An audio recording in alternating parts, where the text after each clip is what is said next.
Hey, everybody. Welcome back. Welcome to part two of our discussion and book review of The Conscious Parent, a book written by Dr. Shafali. You will recall from last week, I opened it up with introducing what conscious parenting looks like in practice. And it's in the simplest form, it's being aware of your feelings, emotions, and responses to your child, being aware of your triggers, but more than anything, unpacking your own experience of being parented, your own experiences as a child, and connecting that to how you are choosing to parent.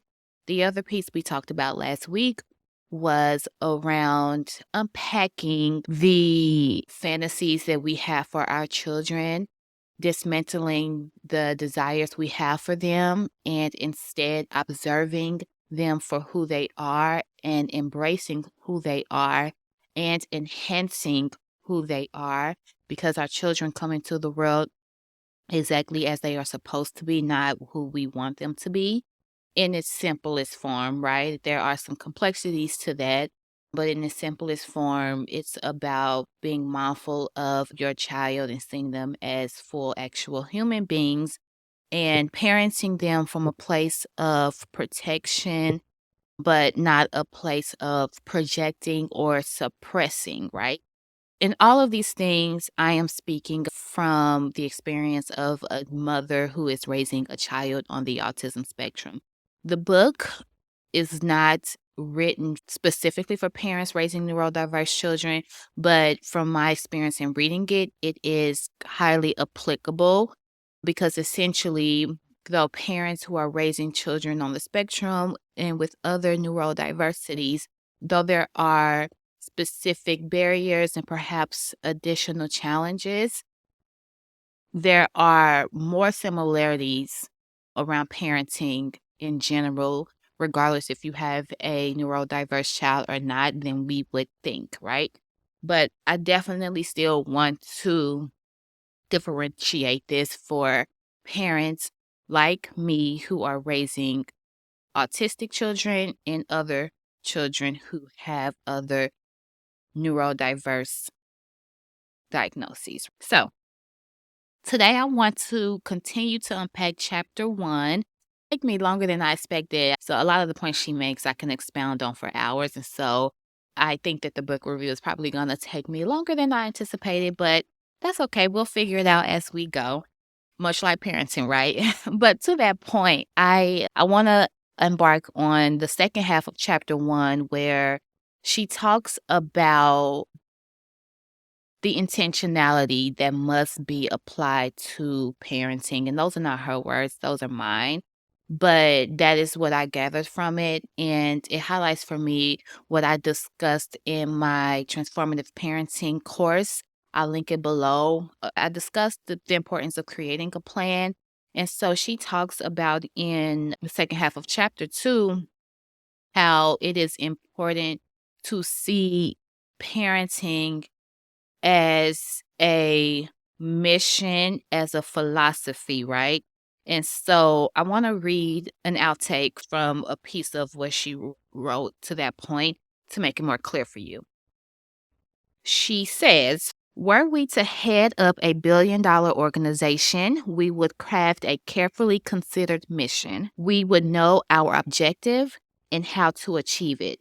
In seeking to realize our mission, we would be familiar with our personnel and how to draw out their potential. As part of our strategy, we would identify our own strengths and figure out how to capitalize on them, as well as identify our weaknesses so we can minimize their impact. The success of the organization should be the result of strategizing for success, right? I'm going to pause there really quickly because it's really important to note that anything that you want in life or any outcome that you want to see happen, there must be a plan and a strategy of implementation. And the same applies to parenting. Though these are our babies and there's an emotional connection and we have these preconceived fantasies, and I like to intentionally call them fantasies. She uses it in the book because it's this idea, these desires that you want for your child, but they are fantasies because though we birthed them and brought them into this world, they are not ours to keep, and they have the right to be who they are in the world and choose the life that they want to live, as long as it's not hurting anybody, right? Or harming themselves or others. But to that point, we want to be guided by our own plans and ideas of how we want to parent our children. And we want to be guided by that based on what is best for our child and what's best for our individual children if you have multiple kids, right? Because there is no one size fits all when it comes to parenting. And as we spoke about in last week's review, you want to identify what your child needs and then meet them there. So, with that, she goes on to say, it's helpful to ask ourselves, what is my parenting mission, my parenting philosophy? How do I manifest this in my everyday interactions with my child or children? Have I mapped out a thoughtful, mindful mission as I would were I running a major organization? I want to offer that to you as something to reflect on. If you are a new parent or a seasoned parent, there's always time to evolve. What is your mission as a parent? What is your philosophy? Your mission is, how do you want to operate in a tangible way, right? What does parenting look like for you in practice, day to day, and overall? It's sort of like if someone were to describe your parenting, what would they say, right? Your mission should include some values that are important to you. Your mission should include how you want your child to experience you and feel, all of those things. It shouldn't be obviously a paragraph, but those things should be top of mind when you are creating your mission. And then also the philosophy is around, what do you believe about parenting? And in order to craft your belief about parenting, you have to go back and think about how you were parented and how that informs your parenting. Many of you may have been lucky enough to have a great experience as a child with your parents or parent, and perhaps you want to take some of those lessons that you learned and incorporate that in your own parenting. Some may not have had the best experience, and so you want to be conscious and aware of how it impacted you specifically, and what can you do consciously to change that so that you don't engage in the same way with your child? Because the way that the human brain works and how we function is, if we're not mindful, we are going to do the same things that we've seen, not what we've been told, but what we've seen. And if we are not conscious of our own healing process, we internalize a lot of the negativity that we've experienced in our childhood, and then we act it out with people who we care about, right? And so being mindful of what you believe about parenting, and if you're honest about your own experiences that were unsavory, perhaps there's some areas of parenting that you still struggle with, and that's okay too. The first step is to acknowledge, and she talks about that in the book in terms of the step to becoming a conscious parent is embracing the fact that you are an unconscious parent, meaning that you don't know, where you're not aware of the impacts that your experiences have had upon you, and you're not aware of the impact you are having upon your child based on the way that you're engaging with them. And the way to get to a place of consciousness is to be aware that you are unconscious, right? So she speaks about that in depth. She goes on to say, many of us don't consider how the way we parent affects our children, which may cause us to change our approach. Take out a week to just, without judgment, simply observe yourself and your feelings and how your body responds and your emotions respond to your child in good and not so good moments. Just observe it, write it down, sort of track the trends that you see. I think that'll help you to step back to analyze where you are in your parenting journey with your neurodiverse child, right? Also, this is may feel like a vague approach, but she touches on if a part of your parenting style includes listening to your child's spirit, right? And so that's not a tangible thing, or it's not something you can feel or something that you can act upon in a moment. It's intuition, and it's important to trust that, right? But trust it in a way that in which you are approaching it objectively. It informs how you behave, it informs how you respond, not necessarily how you react, right? She expounds on the idea that each of us imagines that we are being the best parent that we can be. I'm sure of that. And most of us are indeed good people who feel great love for our children. I'm sure of that too. It certainly isn't out of lack of love that we impose our will on our children. Like, I highlighted that because I talked about this last week too around like, the fantasies we have for our kids and how we project our own will and our own fears upon our kids. And this doesn't necessarily come from a lack of love. Sometimes we think it comes from a place of love, and that can be addressed in a myriad of ways, but it's not coming from a lack of love. Rather, to her point, it's coming from a place of un lack of consciousness, right? The reality is that many of us are unaware of the dynamics that exist in relationships that we have with our children for many reasons. And so the goal is to become aware of those dynamics so that you can begin to redesign the dynamic that you share with your child, right? That is the first step.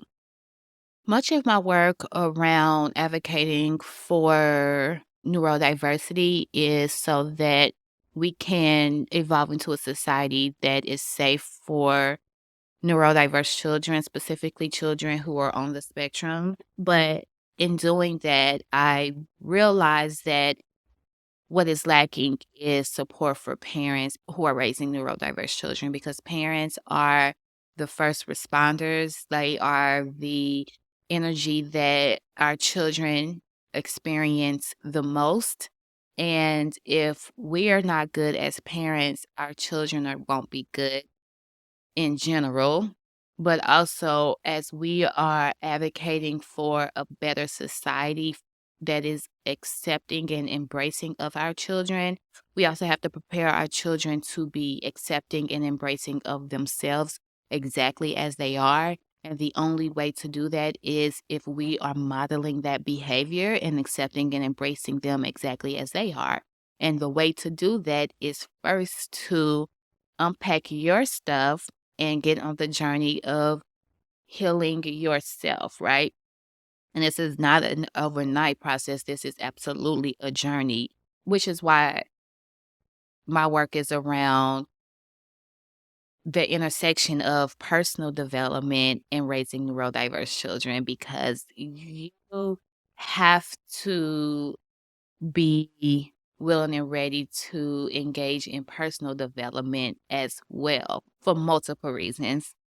And so Dr. Shafali, she affirms that by saying that to connect with your child, you have to first connect with yourself. And until we understand exactly how we have been operating in our unconscious mode, we tend to resist opening ourselves up to an approach to parenting that rests on entirely different ideals from those we may have relied upon in the past. And so you have to be willing, ready, and open to fundamentally shifting your approach to parenting. And that will take a lot of bravery, a lot of guts. You will get critiques, you will get judgment. But if you are rooted in your parenting mission and your parenting philosophy, and rooted in your own personal development, you will be empowered enough to stay the course, right? And then when you see the benefits from how your child responds to you and to the world around them as a result of how you have begun to parent them differently, that is the ultimate reward. I've gotten a lot of critiques about how I choose to parent my son. I do my best to not yell at him. I certainly have chosen to not give him spankings or whoopings. Like when I was growing up, we would give whoopings or spanked or hit when my mama was overwhelmed or frustrated or we didn't behave the way she wanted us to. And so I have chosen not to operate in that space because I fundamentally believe that it can impact a child's spirit. That's not to say that it's easy. It is hard on days when, Khalil is trying me. But I also think it's especially important when you are raising a neurodiverse child, a child on the spectrum. If your child is not as verbal, like there's no reason for any of that because sometimes they don't understand why you are quote unquote disciplining them. But that's a whole nother story for another day. I'll come back to that later. But in general, I try to raise him to feel as free as possible, especially in his own home. We have some structures in place, but he is free enough to move about the house in a way that feels good for him. Sometimes he jumps on the couch. Sometimes his toys are everywhere. Sometimes I let him experiment with mixing foods so that he can see what it looks like, the chemistry of cooking, right? And these are things that growing up, at least for me, and so I learned to observe my son enough to know like this is something that brings him a sense of joy and it's not harm. If it's something that brings him a sense of joy and it's not harming anybody, then create spaces for him to engage in that, right? She talks about how parenting has been exercised in a manner that is hierarchical, where I'm the boss, you're the child. And I have mentioned in the past how, as parents, or maybe I don't know if I mentioned it in the episodes, but I've definitely discussed it that in many spaces that as parents, we are in charge, but we are not in control. And what I mean by that is that because we are adults who have had the experience and the foresight to know when something is safe or unsafe. We are in charge of creating spaces to ensure the safety of our children. We are in charge of creating environments that are conducive to our child's growth and development and learning. We are in charge of teaching our children how to respect themselves and respect others. We are charged with teaching our children how to be independent and self sufficient, but we are not in control of who they want to become in the world or what emotion they want to have in this moment or how they choose to express themselves and their emotions. Those are things that we are not in control of and we should not try to control because they are full actual human beings that should be allowed space to navigate that. And so oftentimes because of the privilege to give birth to a human being, we automatically think that we have ownership over them. But in actuality, we are vessels that bring them to this world to help guide them to being the best versions of the selves that they choose and to guide them towards the life that they choose for themselves. And so unpacking the hierarchy is very important. I love how she touches on like the idea of the ego and how the ego is not necessarily who we truly are, but it is how we believe people see us. And then we operate in that space. So she says, I see the ego as more like a picture of ourselves we carry around in our head, a picture we hold of ourselves that may be far from who we are in our essential being. All of us grow up with such an image of ourselves. The self image begins to form when we are young, based largely on our interactions with others.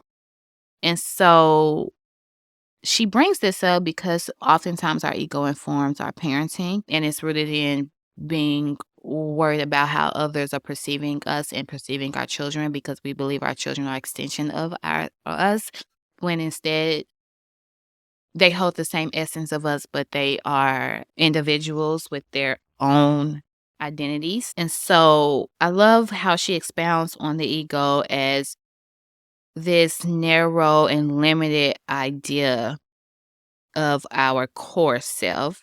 Our fundamental being, she goes on to write, our essence is limitless, existing in complete freedom. It has no expectations of others, no fear, and no feelings of guilt.